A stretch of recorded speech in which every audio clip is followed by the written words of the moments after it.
It's been said that the things which are most important don't always scream the loudest. Wow. Bob Hawk, I appreciate you for that quote. Let's go.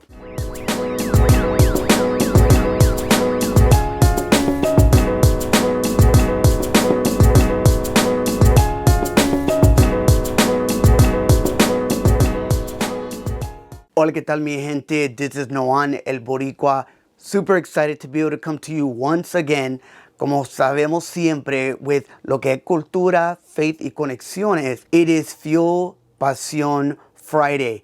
And I'm really excited because of the fact that today's episode is kind of based on a request when we think about how we enter the workforce, or for many of us who enter in entrepreneurship, like how do we truly understand how to brand ourselves. Now, today's episode specifically is just going to speak to just kind of like the building blocks. And I will give a shout out because the article that I read, which I'll probably put in the link for those on YouTube, is really understanding the beauty of Forbes, who actually made an article back in 2021 around March. So I'll get to that. But first, I want us to be able to take the time, and I haven't had the chance to post anything on this, but we all know that right now our world is hurting.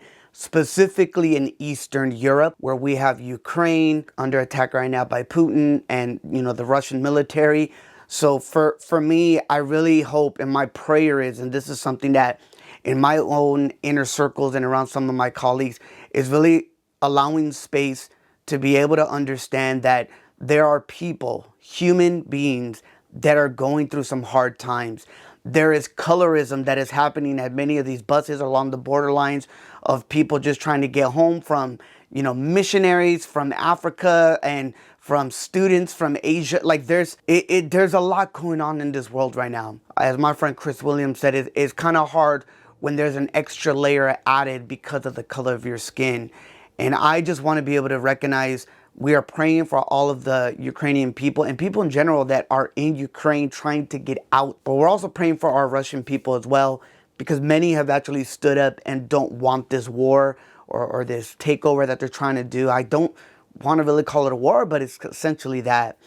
So my prayers and my thoughts are to each and every one of those people that are affected by this. I also want to be able to say for my son, he actually has a friend who actually is a citizen of Ukraine, and our prayers are with his family as he's been really stressed as of late because of his family being out there and his decision of possibly going to be able to fight for his country and his freedom. So Arthur, we just want to pray for you and your family. And I hope that not just my son, but those around you can just give you the support that you need during this time. Now, when we think about today's job market, and we know that it's been a market of the great, resignation, and a lot of people rethinking and really reapproaching the way that they want to be able to start their career. For me, in the field that I work in, clearly my job is to be able to not just recruit, but to be able to source certain talent, specifically to the needs of the business where I work at. And one of the beauty that I love about it is that many of the candidates at times, and not just within my work, but also just kind of networking outside. Remember, conexiones. I've understood that branding yourself properly now in 2022 has been something that's been on the uptick probably in the past 5 years. Like, how do you genuinely, in today's job market, really brand yourself or position yourself in order to truly understand how can I get, one, my job, two, be authentically me, and then three, to be able to build a platform for the company or my business that I'm starting. And I think for me, when I really think about this, we kind of have to really think about that. Like, it's a real thing. Like, how do I brand myself? What does that even mean? At the end of the day, whether you're either trying to get promoted within the company you're at or you're looking for a new role, understanding how to brand yourself can actually give you a pretty serious edge. Something that, have you guys ever not just doing videos, but whenever you have those conversations, you're always like, man, that's actually some pretty good advice. Like, I should have probably taken some of this advice. Needless to say, I think in today's video, I'm really excited because, and I need to grab the name of the author, which I didn't put it here, so I'm gonna go look real quick. So, un momento. All right, thank you for that, Paul. All right, so I have it here. Thomas Griffin is the co-founder and the president of what's called Opt-in Monster. So he's an investor entrepreneur, and he actually gave this article, which I kind of saved it. Shout out to technology, man, because you can always bookmark certain websites when you see an article that you kind of want to always revisit. When we think about branding yourself, it's really understanding who you are and what you stand for. And I think for us, for me personally, I'll be the first one to kind of put myself out there. My 3 pillars that I've always said is I believe in authenticity, I believe in being genuine, and I believe in being relational. And those 3 things, I could deep dive it. I've shared it, I think, in some other videos in the past, but I think those 3 things really defines my brand. I believe in being me. Many of you guys know I love Los Angeles. I love everything Dodgers. Yo soy Boricua. And I am a man of faith. I love being a father. I love being a husband. Those are like things that I stand for. And within those intricacies, you know, showcase the talent that each and every one of you can really present. And that's just one of the things, right? And how do you be authentic? How can you be relational to be able to make those connections and build those partnerships? So one of the things is, and I'm going to give you 4 quick ones. Hopefully this video can be really quick for you guys.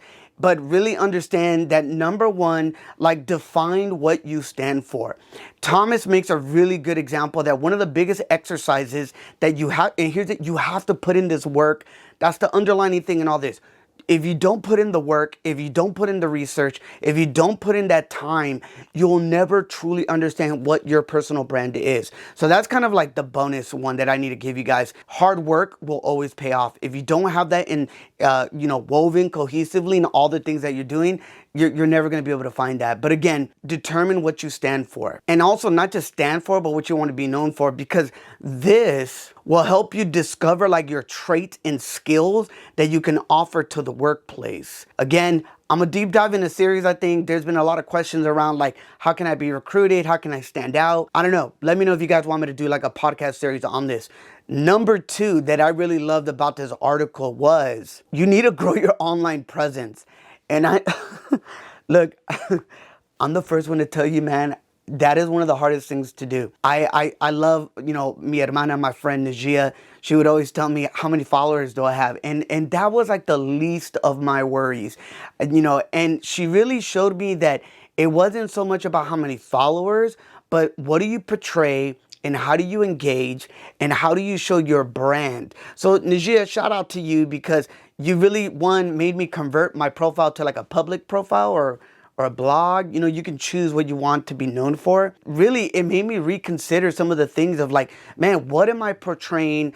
And I will say this, and this is up to you guys. I've known some people that make separate accounts, but is that really authentically you? Caution. If you're going to be putting some stuff out there that maybe isn't the best stuff that shouldn't be out there, video for another day. Maybe you just, pause, check this video out another day. But when you're active online, social media, that's like LinkedIn, Instagram, you give your audience another way to be able to find out about more of who you are and what makes you click. Yo, some of you guys that I follow, I love to know some of the things that you've done. Some of you guys are some amazing foodies. I got some people, that are actually making some amazing drinks or food. But more importantly, this online presence that you have, it's almost, and hear me out, it's almost in a way, as Thomas, the guy says, you build like this authoritative like presence online. And I think that's really key. So think about, what do you stand for online? What do you portray? Who is your audience? You just never know look, I've seen many rappers that have reached out to other big, iconic rappers of saying, hey, I wish, and they're in the DMs, and little do they know, it's fast forward, they end up collaborating on an album or on a single. Why? Because that iconic, rapper, hip hop artist actually went on their online presence and saw the work that they've done. So know the aesthetics of what you present. And sure enough, you have these amazing collaborations, and sure enough, they're doing bigger and great things. So again, it's really big to understand that just these building blocks is, what do you want to be known for and what do you stand for? Number 2, you have that online presence. And then number 3, build your network. Conexiones. You have to connect. Many of you out there have reached out to me via LinkedIn. Many of you reached out there almost even via Instagram. And I really appreciate that. And even during these times of now that we're finally kind of getting over, hopefully cross our fingers, over that hill, we understand the importance of networking, meeting, and getting to know each other. There is power in conexiones. And I think if you guys understand that, aside from the other things that, this author, this contributor tells us, Thomas, I think for me it's true. Like when you make those connections and you go to these outings and maybe you go to like a conference, make the connections, follow up and follow through. And the last one, which this is going to be the great one, is always keep an elevator pitch ready. Woo! Yo, like I'm like sweating because I didn't want to tell you guys that. But I hear so many people tell me like, how do you create an elevator pitch? An elevator pitch is so important. I'm gonna give you guys, and I know I've given this example. So many of you may or may not know, but Nelson Ferris is the chief storyteller at Nike. And my goal still is to one day be the first, Latino chief storyteller at Nike, if everything aligns, right? If not, it's okay, because at least I'm shooting my shot. And sure enough, I did not know in one of our summits that our guest was actually Nelson Ferris. So he comes in, and I noticed that like my crew kind of was watching me already. I'm not gonna lie, I was starstruck, because I really respect the work that he's done, the longest tenured employee ever at Nike. And sure enough, people were taking photos of me, and I had my Dodger hat and I had a lanyard. I think I'm gonna post a photo. Sure enough, elevator pitch had to come in, and he was on a tight schedule. Our boss introduces me, says, "This is Noan Cruz," and he's like, "Oh, hey, how's it going?" I'm like, first of all, I just want to say, this is my elevator pitch. Real talk, my elevator pitch. I just want to say thank you, Nelson, for all the work that you've done and being a pioneer here at Nike and beyond. My name is Noan, and I just want to let you know that I can't wait for you to pass me the torch and to be able to continue the legacy of storytellers here at Nike. Kid you not, that was my elevator pitch. He sure enough, kind of like, he's really tall, as you saw in the photo. He like grabs my lanyard, he goes, "What's your name again?" Got him.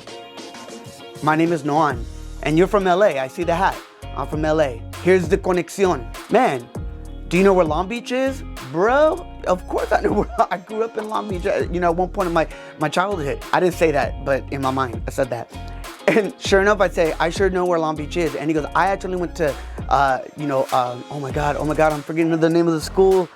I went to Jordan High School. Jordan High School? I'm more than positive. And I was, man, I'm like tripping now. Either it was Poly or Jordan High. And it's been such a long time that I should have probably wrote down that experience. But nonetheless, he went to a high school in Long Beach. He ran track. He went on to go to Cal State Long Beach, which I know he is an alumni from Cal State Long Beach. He just told me, "I'm really honored to meet you." And I said, "Is there any time that I could probably get some calendar? I'm here the whole week." Sure enough, afterwards he said, "Hey, come by." Shout out to my boy Trent, Nikita. Thank you for kind of taking photos and recording what we were doing. And we had a chance to sit down with Nelson and just share some ideas and just have a conversation with them. Yo, that's my example of an elevator pitch. I didn't get a job yet, right? But it opened some doors. It allowed me to understand the bigger picture. And I hope for you, as you understand, what do you want to be known for, as you build your online presence, as you understand, really just making these conexiones, like networking, prepare that elevator pitch. Because here's the thing, I don't know where you're at along the way in building your brand. But I will tell you this, if you stay ready, you ain't gotta get ready. We know it, we've heard that so many times. To close, in understanding how to build your personal brand, that can actually make a difference between kind of like achieving your goals or even falling short in building your brand. So I just want, and I wrote this down because this was like something that came off top. Keep reading, learning, conectándote to be able to understand. Look, your personal branding, it can change over time. It can. But the only way you'll ever understand that, you gotta start somewhere. So I just want to say, muchas gracias. I hope this was some help. Again, I'll put a photo and I'll actually put it maybe in the notes of where you guys can find that article. I didn't get a chance to really deep dive, but again, if you guys want to be able to see more about like how do we, brand ourselves or rebrand, I could do a podcast series, but I do need a heads up on this. So let me know. Como siempre, check out fuelpasionpodcast.com. And I'm super excited because of the fact that there's a lot of good stuff going on. And season 4, don't call it a comeback, it's here. And, we're about to drop the first episode. So if you haven't had a chance, go check out the intro. We did post it already. It's up. But get ready as I open up in the first episode. And in our second episode, we'll have our first guest, which I'm really excited to be able to share with you guys. Look, como siempre, recuerda, be within the cultura, immerse yourself in cultura, grow in your faith. Y como siempre, keep those conexiones. Y como dice mi abuelita, que Dios te bendiga.